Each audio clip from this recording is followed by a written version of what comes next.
Goti. One day. Makadini makadini. Tinovara. Ayatimai kurumaisho. Ndo sinaifai. Saka taone pakazi Eastern Diva Clinic. Pakoti clinic papo ndine zvekundi kanganisa. Ndiri kukwenya. Aiwa. Clinic yo ndofunga marasika pakazi beauty clinic. Oh, beauty. Sina kuona beauty. Ndaona clinic. Clinic ndio ndabata. Amuna uzvurapa. Izvo zvatina. Amurapi.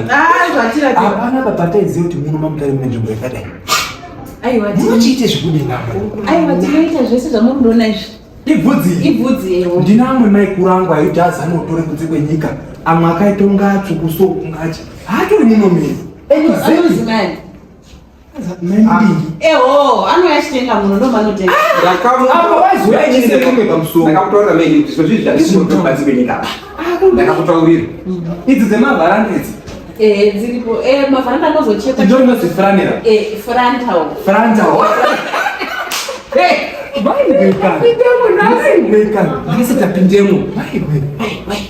Zvandakuita ndisibeko.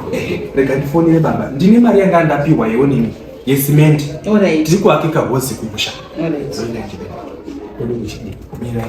Munokoti baba vai. Kuno kwakaoma akomana we.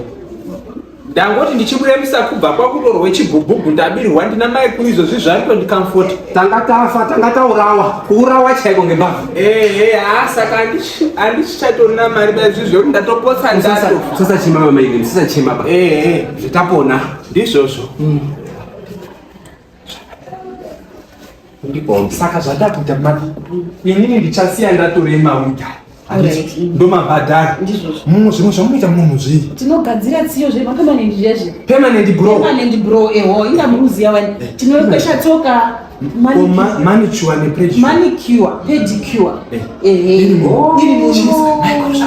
Zvandakuchiita manje.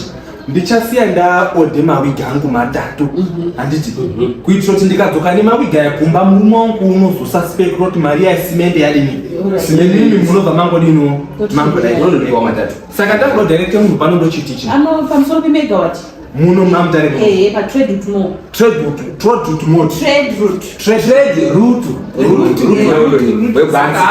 Zvakanaka. Inini ndichazonda matatu.